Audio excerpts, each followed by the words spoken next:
Our last discussion tungkol sa discipline of children, nakita po natin and we have established in the Word of God that it is not only doing what is right, but first and foremost to create an atmosphere in the home that is conducive to training our children to godliness. And that was very clear in our text in Ephesians chapter 6 that says, first and foremost, do not provoke your children to wrath. Do not place them in an atmosphere that they would be dispirited, that they be discouraged, and that they be provoked to anger. Kapag kayong atmosphere is that of anger, that may prevalence of anger, ano man ang ating gawin, will not be effective in the training of our children. But then we made it clear that it is not the mere presence of anger that would destroy them, but the sustained or aggravated or both expression of anger can dispirit our children.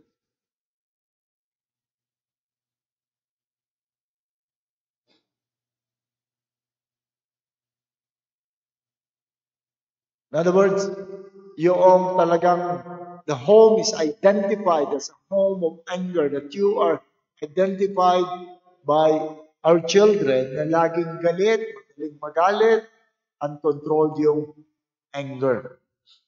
For today, we would go to the opposite of anger doon sa pag-maintain atmosphere sa bahay. That is the maintenance of an atmosphere of friendliness in the home. The maintenance of an atmosphere of friendliness in the home. Now, having sustained, no sustained or aggravated anger as an atmosphere does not guarantee an atmosphere conducive to training of children. Hindi enough yun na walang show of anger, walang prevalency of anger doon sa bahay. It's not enough. But there must be a positive atmosphere of warmth and friendliness in the home. So, yun yung opposite. Pero hindi ikaw ay wala ng galit, hindi kayo nag-aaway mag-asawa, hindi ka mataas ang boses mo sa iyong mga anak, it does not mean na okay na, the atmosphere is all right. You must swing to the other end of the pendulum, that is a creation of a warm and friendly atmosphere. Going back to some of the passages that we have already used, in Proverbs 15, verse 17, ang sabi rito, better is a dinner of herbs where love is than a fatted calf with hatred. Take note, it did not say better is a dinner of herb as long as there are no cutting words, no sharp looks, or loud expression of anger. But rather, better is a dinner of herbs with love. Remember the scenario.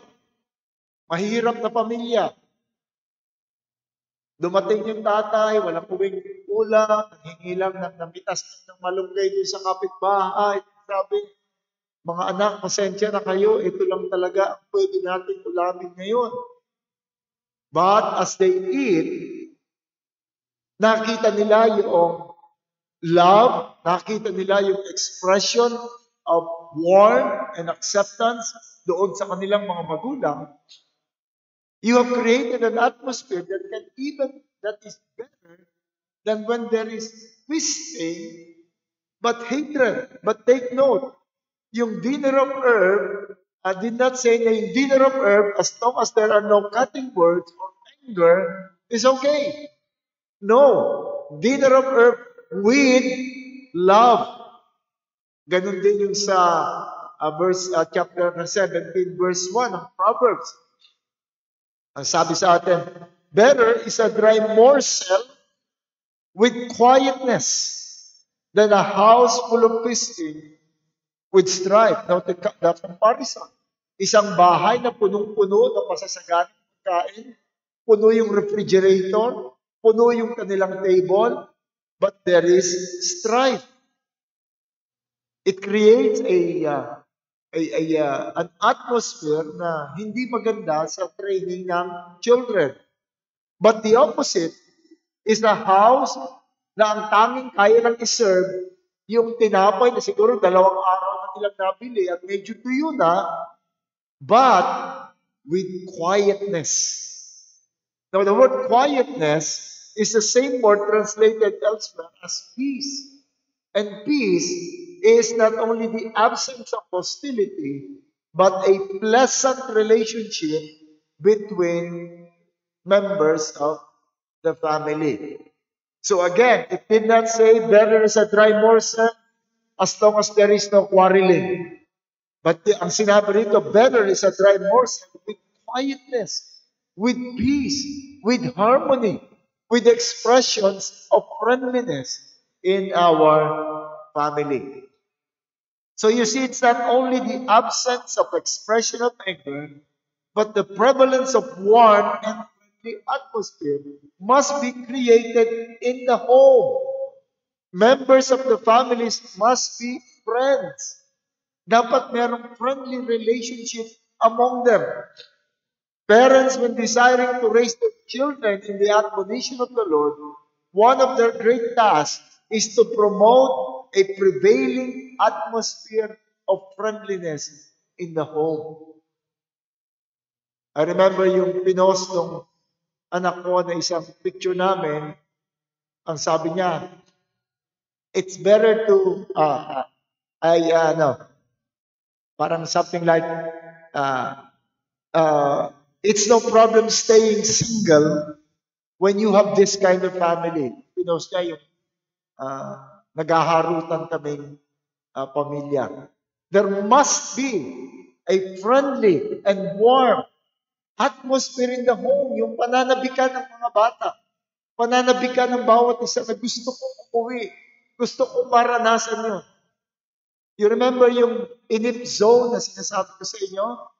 When pag nalayo sa bahay, pag nagda-drive na ako, merong isang point doon, pinakamalapit na sa amin, yung last turn ko, doon sa boundary ng Taytay at ng Antipolo, pagdating ko doon, mas lalo ako nananabik na makarating na ron sa bahay. I want the atmosphere in the home that is friendly and warm. Remember yung sinabi ko sa inyo na isang family na yung tatay talagang stricto siya sa lahat ng mga sa lahat ng kanilang rules sa bahay. The children even address them as sir and mom. Thank you, sir. Thank you, mom. During dinner, talagang nakayo po yung mga bata, inihintay na magbigay ng pagkain yung tatay at doon lang sila hihingi at hindi sila pwedeng humingi sa iba. Talagang well-ordered yung family in everything, what they wear and everything. But there is one problem. Pag uwi na yung bahay, malungkot na yung tatay, malungkot na yung mga bata. Parang tapos na yung friendly atmosphere. Kasi pag wala yung tatay niya, kami kasama nila, naglalaro kami, yung mga anak namin, kasama laro nila. Pero pag pauwi na yung tatay niya, andun na yung tatay nila. Walang pananabik sa bawat isa. There was no expression of anger. There was no quarreling in their home. But also, they failed to create an atmosphere of friendliness. Now, what are these manifestations of an unfriendly atmosphere? Paano natin malalaman ang problem doon sa warmth and friendliness in the home?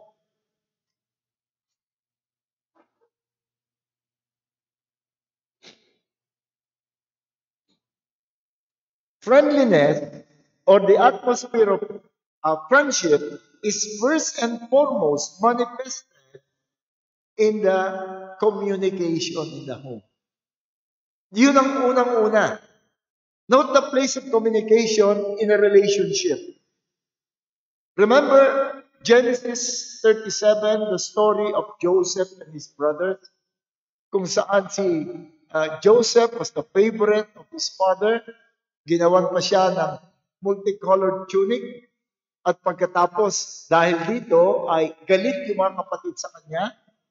And later on, they planned the murder of their brother Joseph, but medyo na-reduce ito sa selling Joseph into slavery. But even before itong hostile act na ito na ginawa nila kay Joseph, notice kung saan unang-unang naapektuhan. Ano yung unang-unang naapektuhan ng absence of friendliness in the home?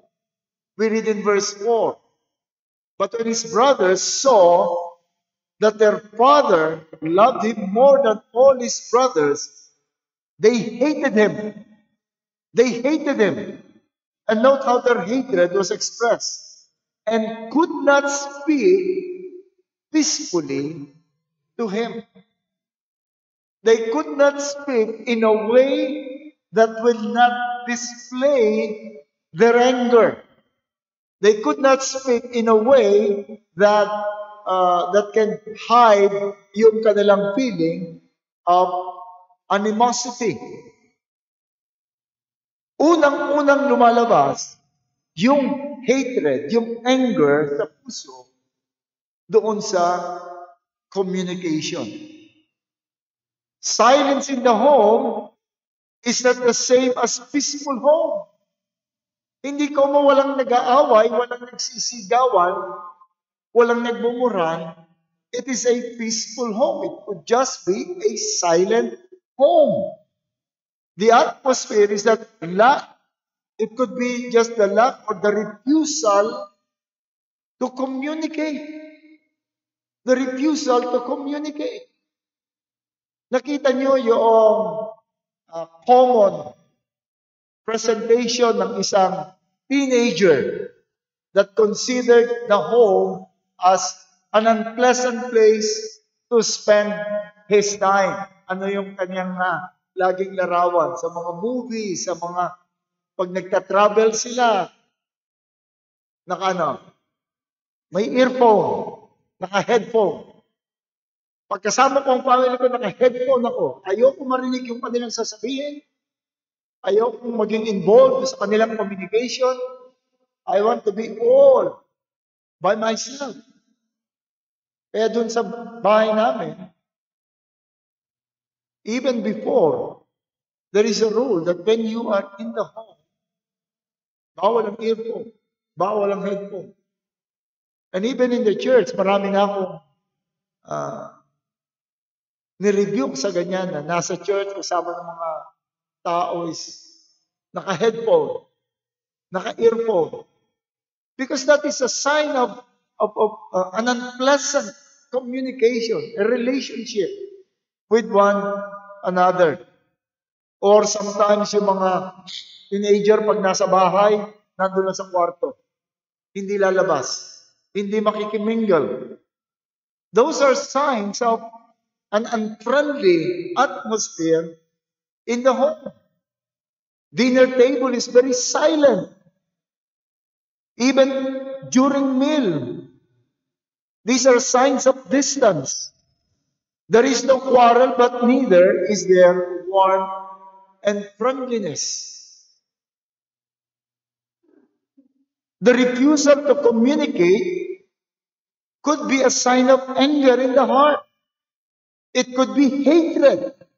You may think of many justifications for refusal to speak and share your thoughts, but God can see the heart. That it could be from anger. Hindi natin ito babaliwalain kasi minsan yung mga parents, as long as hindi naman sila nababother, walang harm na nagagawa sa kanila, okay lang, tahimik tayo, wala tayong pag-uusap, yung tatay nanonood ng sport, yung nanay nagluluto sa kusina, yung isang anak nanonood ng TV, yung namang kasama ay naka-headphone. Those are signs of unfriendliness in the home. Refusal to communicate could be a strong sign of unfriendliness and hatred in the home. The question of one is that, did not Jesus refuse to talk when under trial? Alala si Jesus, kahit anong sabihin nila, ayaw sumagot. Kahit anong sabihin nila high priest, Sanhedrin, before Pilate, before Herod, Jesus refused to answer. But you cannot use that as a justification because that was the time that Jesus gave them over to the sinfulness of their heart. Yun na yung time that Jesus was ready to go to the cross at ibinigay na sila the sinfulness of their heart. But when He was on the cross, there was one man na nakipag-communicate kay Jesus. Jesus, remember me. Remember me when you go to your kingdom. And Jesus spent His time answering that man, giving him a friendly promise. I tell you today, you shall be with me in paradise. Again, nothing happened to that man. He was still on the cross. But that communication, I'm sure, gave him a great comfort doon sa kanyang kinalalagyan.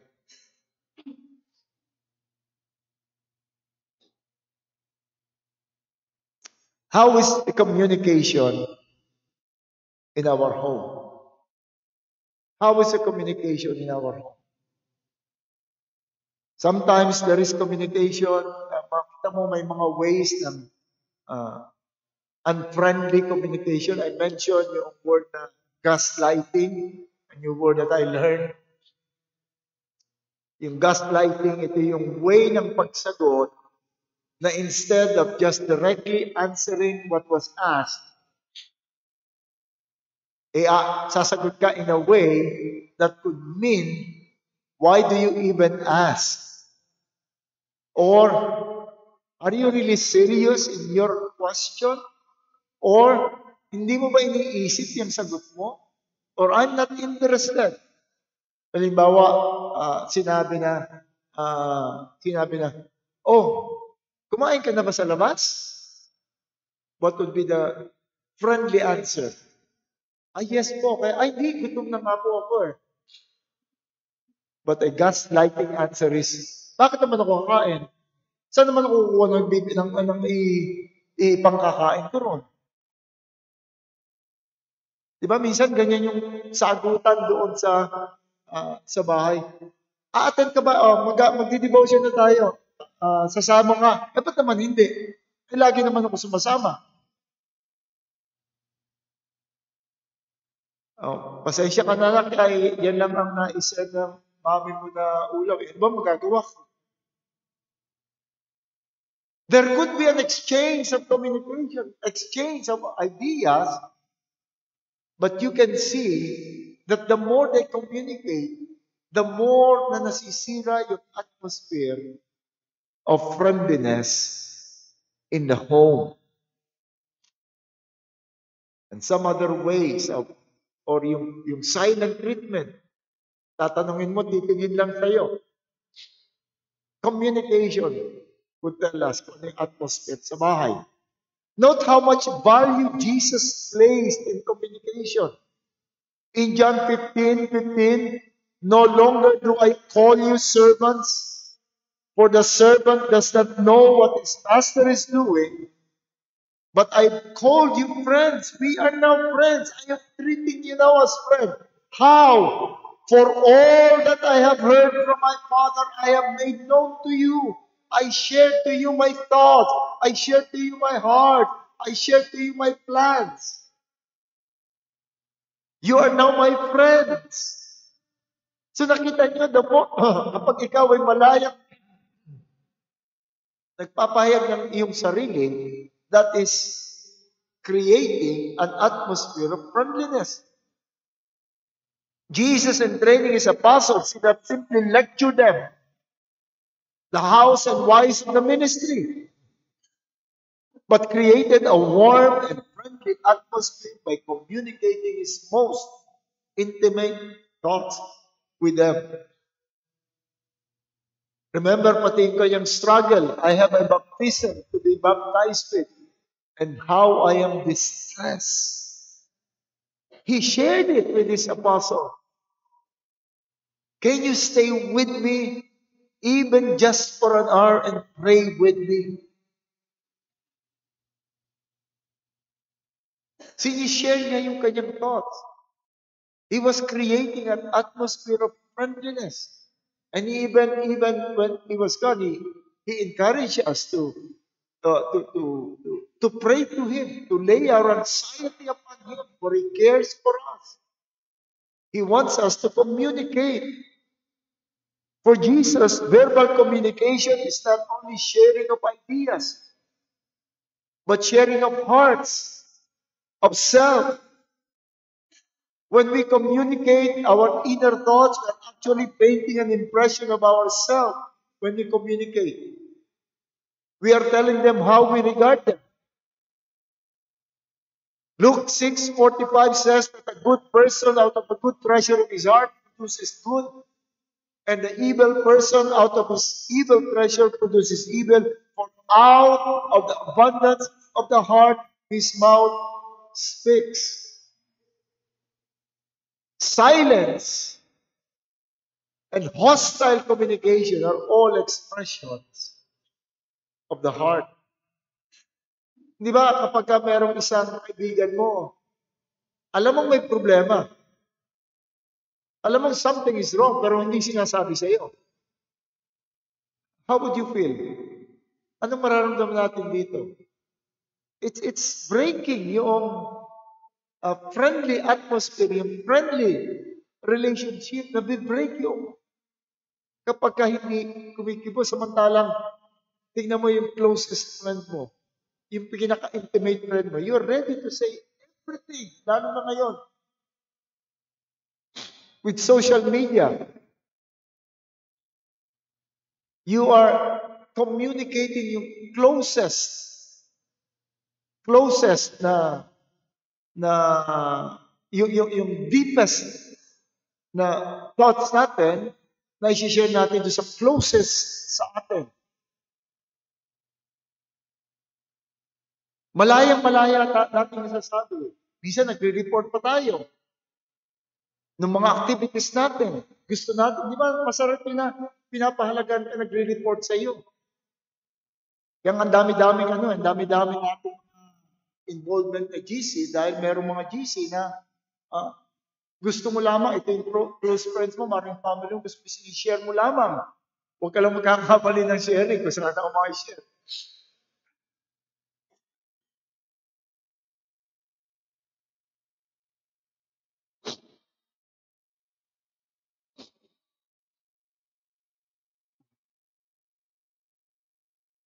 Communication is a big thing. For Jesus, communication is not only sharing of words, but it's a sharing of heart and the sharing of thoughts. Pero paano kung sabihin mo introvert ako I'm an introvert person. I naturally want to be quiet. I don't express myself. That's natural for me. Ano yung sasagot mo ron? Ano yan?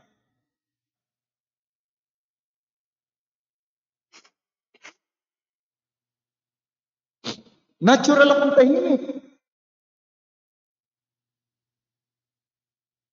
You know, you're no longer, if you're a Christian, you're no longer a natural person. You're a different, you're a change, you're a new creation. You're no longer a natural man anymore. You are in Christ. Christ died for you. You died with Him. He rose from the grave. You were in Him so that you can walk in the newness of life. You know, the life you live in the flesh is now lived by faith in Him. It is no longer I who live, but Christ lives in me. You're commanded to be light of the world and salt of the earth, meaning you would make the life of others pleasant and bright. You cannot do that if you would just stay on the corner and keep quiet. May mga tatay akong kilalang gano'n na hindi sila makausap ng kanilang anak. There is no friendliness. You know, kapag hindi natin na-create itong friendly communication, darating ang araw, we would be sorry kasi yung anak natin, hindi sa atin lalapit. Hindi sila mag-share sa atin ang kanilang deepest thoughts. I'm just thankful to God that my children are all willing to share to me even their struggles, pati mga crushes nila, pati yung kanilang mga bagay na most intimate, they're just willing to share to their parents. You're expected to make your speech full of grace and seasoned with salt as a new creation. Kung if you say you're naturally introvert, then you have to repent and do something. Hindi naman ibig sabihin na bigla ka nalang darating sa isang araw, but you must exert effort to be able to communicate. Alam mo, nagpunta ako sa isang church, lumapit talaga sa akin ang isang tao roon. Ang sabi niya sa akin, pasensya na pastor, nakalimutan ko na ginamit niya kung autistic o sabi niya gano'n, meron akong mild autism. Hirap ako mag-communicate, hindi talaga ako nagsasalita. But I know I have to greet you. I gave him a hug and said, sabi ko, for me, you're fine. So alam niya, even in his condition, alam niya na meron siyang dapat gawin as a believer. We are not to make an excuse what is natural, but to surrender to Christ what is natural and come to the Lord in repentance and faith. So that is why it is important to train our children in communication at a very young age. We must train them to communicate. How early? Kailan natin dapat simulan ng communication sa bata? Conversation. Anong age? As soon as they are born. As soon as they are born, we communicate to them. Do not underestimate the communication skills of children. And do not underestimate the power of words. Communicate to your children.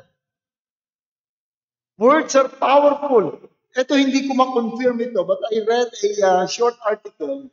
Please help me. Kung meron kayo alam dito sa studying ito, ito yung study, pinag-aralan na yung communication. Bakit yung mga bata, kahit hindi mo explain yung word, napipick up nila yung meaning at pati yung emotion associated with the word. And then according to the study, the words that we use, once we put meaning to a word, the word is converted into certain electrical impulse. Naiko-convert nga yung word sa electrical impulse. But when you speak the word to your children or to anyone, hindi lamang yung words and letters na communicate mo, but even that electrical impulse. He may not intelligently pick up yung meaning ng word, but he can understand the feeling, the emotion associated with the word. I don't know, hindi ko pa nakukonfirm yun. Wala akong mabasa na. I try na tignan kung ano pa yung further study na ginawa ron. But they say that's the power of the word. That's the power of the word. So we need to communicate. Dapat engage natin into conversation yung ating mga very young. Yung pagkapanganak pa lamang nila.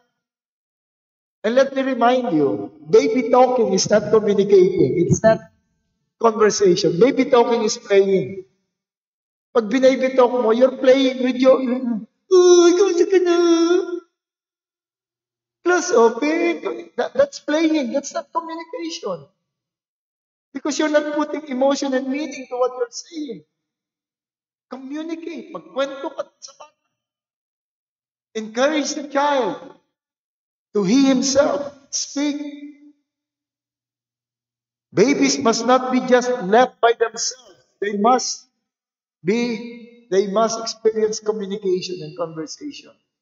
Karamihan sa mga parents, as long as hindi umiiyak yung bata, o diyan ka lang, baka ng laruan, o bigyan ng tablet, buksan ng TV, okay na yan. We must communicate. We must converse with them. Speak to them.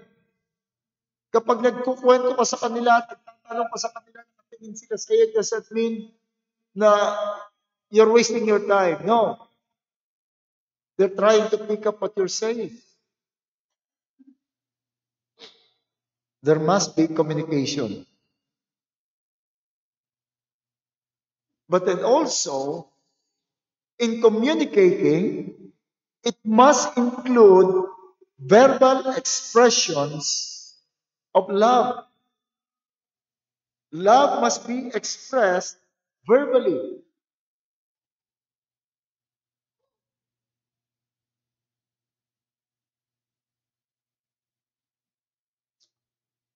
Take a look at 1 John 3:18. It says here, little children, let us not love in word or talk, but in deed and in truth. Wait a minute, Pastor, that's negative. Di ba negative to? Do not love in words or talk, but in deed and in truth. Negative yun. It's a prohibition. Even the linguistic form, it's a prohibition. Do not love in word. But you know, this is one way of saying that to love in words must be natural to you and expected. Halimbawa, in John 6:23, Jesus said, do not labor for the food that perishes, but for the food that endures to eternal life. Is Jesus Christ prohibiting us to work so that we have something to eat? The book of Proverbs is even full of verses that says na kapag ikaw tamad ka, hindi ka nagtrabaho, hindi ka kakain. We're even told na yung mga Kristiyanong tamad should not even eat. Hindi mo pa kakainin sa bahay mo. Tamad na kayo magtrabaho. But why then Jesus Christ say that you're not to labor for the food that perishes? Ito yung way ng pagsasabi nila na it's natural, it's expected for you to labor for food, but do not stop there. You labor for food, that's natural. Do not stop there.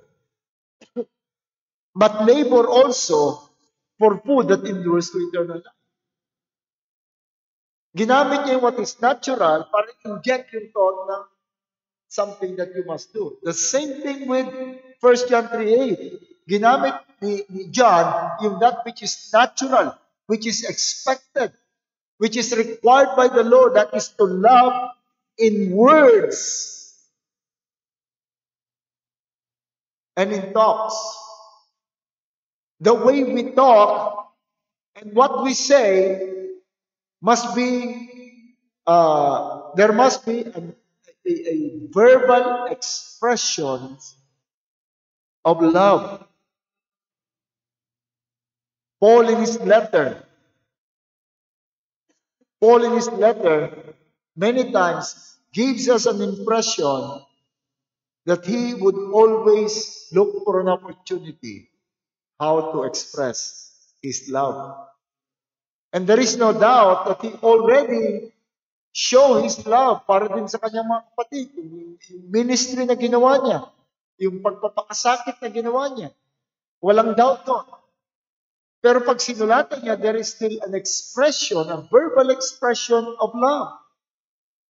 Philippians 1:8, for God is my witness, How I long for you, all with the affections of Christ Jesus. Philippians 2, 1 and 2. Therefore, if there is any encouragement in Christ, if there is any consolation of love, if there is any fellowship of the Spirit, if any affection and compassion, make my joy complete by being in the same mind, maintaining the same love, united in spirit, intent to one purpose. Maintaining love. 1 Thessalonians 2, 7 to 8. But we prove to be gentle among you as a nursing mother tenderly cares for her own children, having so fond an affection for you. We were well pleased to impart to you not only the gospel of God, but also our own lives, because you have become very dear to us. These are expressions, verbal expressions of love. 2 Corinthians 12:15, I will most gladly spend and be spent for your souls. If I love you more, am I to be loved less? When was the last time we expressed verbally our love to our children? When was the last time that we expressed in the hearing of our children our love, yung mag-asawa for one another, and show this love? Itong problem kasi ng mga Pilipino eh. Maraming bagay na hindi natural sa atin express. Hindi natural yung mag-express sa mga anak ng kanilang love. Basta sapat na yung ginagawa nila, nakikita nila, pinapakain ko kayo, dinadamitan ko kayo, but there is really no expression of love. I found that out na kung hindi ito tayo natural, mas lalong hindi natural sa atin when it comes to other people. Noong nandun pa kami sa New Jersey, talagang I feel uncomfortable. May kapitbahay kami na bago umalis ng bahay yun, either yung lalaki o babae, bababa sa amin, magpapaalam muna, then yung babae will give me a hug, and will say, I love you. Pagbalik niya, dadaan uli sa amin, the same thing, mag-hug and say, I love you. Parang sabi ko, parang hindi ako sanay, I love you too. Minsan, pagkausap ko sa telepono, tatawag ako, ba't alam, I love you rin. Natural sa kanila, pero pag nakita mo sa kanilang mga anak, ganun din sila. There is always an expression of love. There is always the hugging and the kissing. And kaya lang, siyempre, iba naman yung minsan culture. But in our own way, which is fitting in our culture, in our thinking, there must be expressions of love. Verbal expressions of love. There must be an atmosphere of openness and a spirit of oneness that ang kinikreate natin kasi yung atmosphere that everyone would just be free to share their inner thoughts, their deep feelings. Look for ways to cultivate this. Make yung meal time as a time of togetherness where you kamustahin mo ang bawat isa. Kamusta? O naalala ko, meron ka nakagalit sa school. Kamusta yung mga, we discuss things, yung sa trabaho. Kamusta yung estudyante mo na sabi mo ganito at ganyan. We just discuss things to create an atmosphere that we are interested in you because we love you. Yung aming family devotion, ang nangyayari doon, mas mahaba yung aming discussion kaysa rin sa devotion. Minsan, 1 hour na kami, nakakwentuhan pa rin, nagsisharing pa rin. Before yung actual na devotion, pagkatapos doon, tuloy-tuloy pa rin yung kwentuhan. Take advantage of opportunity. Ask them how was school, how was the day. As they grow older, nababawasan yung time ninyo together. As they grow older, nawawala na yun. Be sure that before that time comes, nakapag-create na tayo ng atmosphere that they would long for that. Hindi ko alam kung dahil lang sa panahon or whatever, parang ang feeling ko, tiyatry i-discuss, ano bang nabago sa atin? Bakit parang naging busy tayo masyado? Samantalang noon, nag-homeschool pa kami. Ilang bata pa yun, may time pa kami. We have time to play games. May mga board games kami ron. Yung mga games natin? Scrabble, saka yung Boggle, na lagi akong talo, si Baji lagi panalo. Dahil mali-mali spelling ko. We find time. Sometimes we sing. Find opportunities. Pagdating nila, pagkaya nakuha na yung kanilang time, nakuha na yung kanilang affection ng kanilang mga friends, lalo na namawas sa atin. And if we have not created atmosphere of friendliness, soon they will have problem and they will go to their friends. Mabuti kung may pastor, they can go to their pastor na makapagpakita ng friendliness. Look for ways. And do not hesitate to share your own hearts, your own struggles to your children. Kung may problem kayo financially, tell the children. They're taking it seriously. Naalala ko nung minsan, sinishare namin yung difficulties sa mga financial difficulties sa isang devotion namin. Sabi ng anak ko, kasi sana magtrabaho ka na eh. Tulad ng ibang tatay, nagtatrabaho eh. Pala nila, wala akong trabaho sa bahay lang. And then nagkaroon ako ng opportunity, nalaman ko, na yung pala iniisip sa akin ng anak ko, wala akong trabaho. Most importantly, pray together. Pray for the burdens of everyone. Ano ba yung pag-pray natin? O you pray for daddy, you pray for tatay. And it is also a good practice to say, I love you. You know why? Kapag meron kayong practice ng I love you, kapag merong galit, o may nagkaroon ng tampuan, malalaman mo. Awkward eh. Hirap magsabi ng I love you. Natatapos lang mag-away. Nag-away ng kapatid. Hindi makapagsabi ng I love you. Then you know that there is something wrong. Makukorek mo kagad. So, it's helping the atmosphere. When there is problem in communication, must be immediately looked into. Must immediately be addressed. But then, implied in this need for communication is spending sufficient time with each other. Take note of the word that I used. I did not say quality time, but sufficient time. Proverbs 27, verse 10, again, speaking about a friendly relationship, says, do not forsake your friend or your father's friend, nor go to your brother's house in the day of your calamity. Better is a neighbor nearby than a brother far away.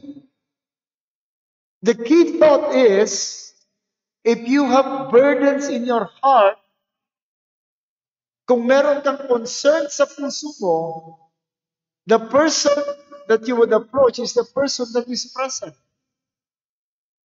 Yung presence ng tao is a big issue in maintaining friendship. Better is a neighbor nearby than a brother who is far away, whom you rarely see, rarely encounter.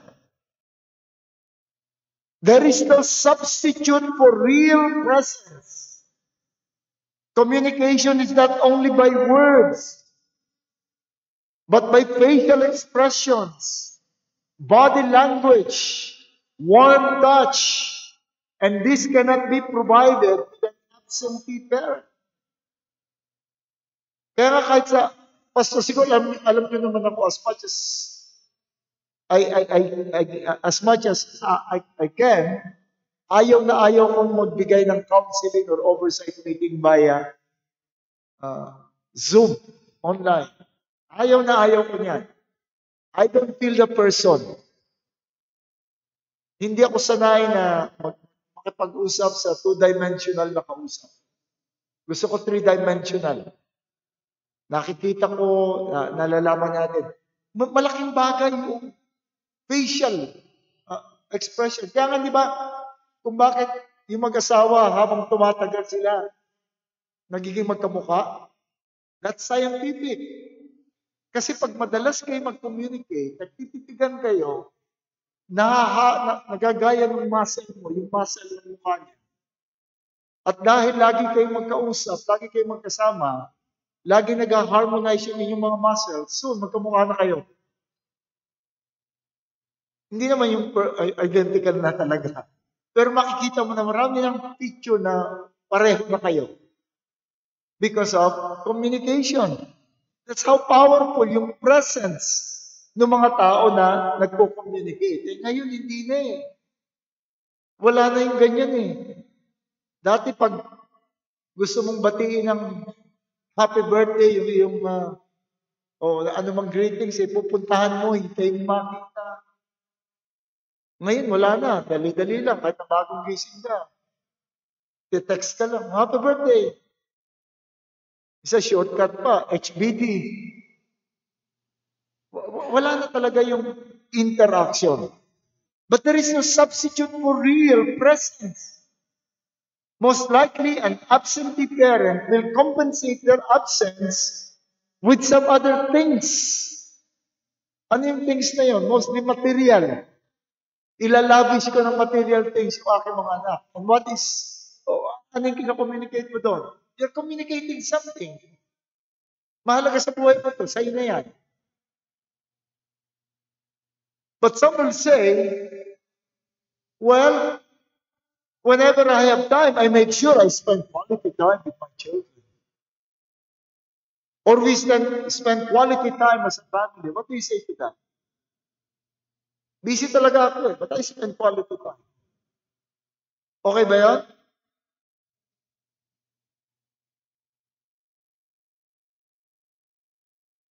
I wonder what we meant by quality time when we say that. Halimbawa, if you're confined in a hospital, at yung doktor mo, binivisit ka lang 15 minutes every 3 to 4 days. Every 3 to 4 days, you can say, can you say that he spent a quality time with you? Is that a quality time? Or a bus driver. Yung bus driver, sinakay ka sa bus niya, aircon, may music, maganda, mabango yung bus. Nag-travel kayo, ang biyahe mo, Baguio. Pero pagdating sa Tarlac, ibinaba ka na rin sa gilid ng highway. Ba't mo? Pupunta ako sa Baguio, ay wala pang time na hatid ka ron. Anyway, I gave you a quality ride.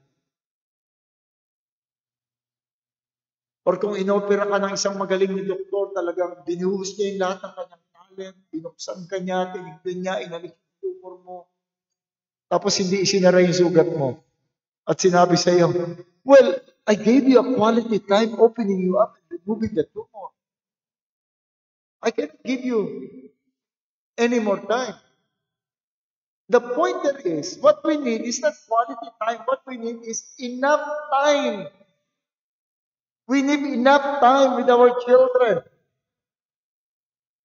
Our children need enough time to express themselves towards one another.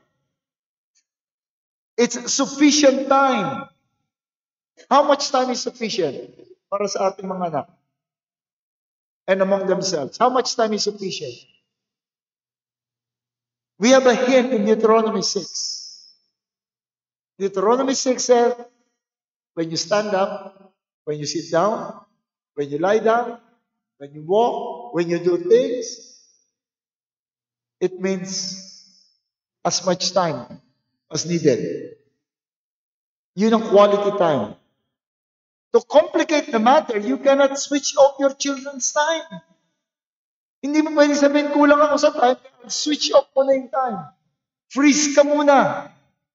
Parang yung pag naglalaro kayo, tapos punta ka sa CR, ang sabi natin, time first. Pala time freeze pala yun, ano? Yung original, hindi pala time first. Yung time freeze. Time first. Everyone must stop. Punta ka rin sa banyo. Pagbalik mo, kung saan ka tumigil, doon ka pa rin to pick up. You can do that to your children. When they need communication, when they need expression, hindi pwedeng freeze.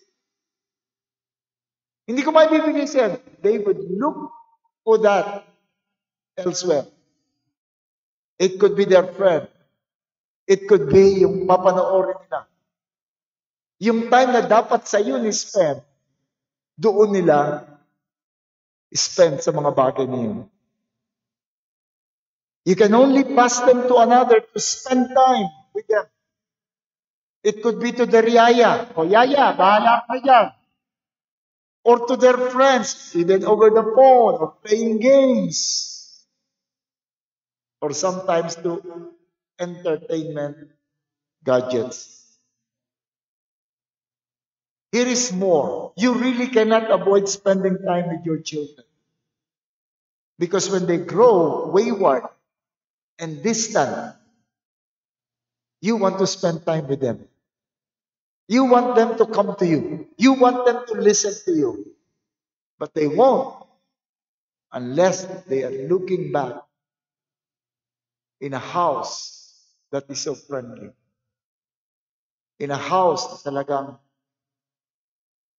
gusto nilang makasama pa rin. Sometimes may problem yon doon sa pag nakapag-asawa na, ayaw pa rin humiwalay doon sa parents. Now, it's now the chance noong napangasawa na to create their own friendly atmosphere. Kaya maraming mga may asawa na, sumbong pa rin ang sumbong doon sa kanyang mga magulang tungkol doon sa kanyang napangasawa kasi mas naging friendly ang atmosphere doon. Now, hindi ginagawa ng mga manugang ko sa akin at ng mga anak ko. Wala pang lumapit sa akin na anak ko para isumbong yung kanilang I just thank God they were able to create their own friendly atmosphere in their new home na hindi nila ako kailangan. Hindi nila ako kailangan. So, you will spend more hours thinking of them pagdating ng araw. Anong magkaganito? Paano na ba ang gagawin ko? You'll spend more time thinking paano mareremedyohan yung inyong distance. But by that time, it could be too late. So ngayon pa lamang, create an atmosphere of friendliness in the home. Soon, they would need it. They would see.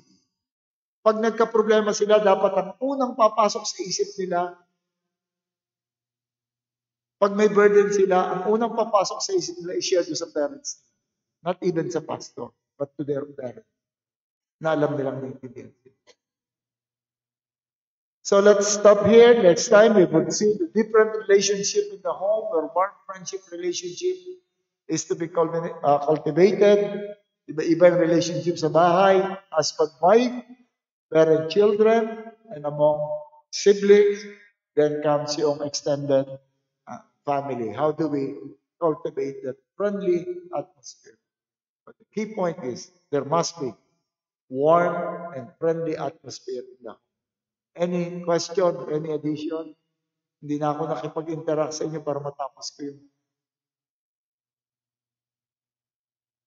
Any question? Napaka-friendly nyo naman. Wala kayo. Ayaw nyo mag-communicate sa akin? Okay, kung wala na, ay lumapit tayo sa atin.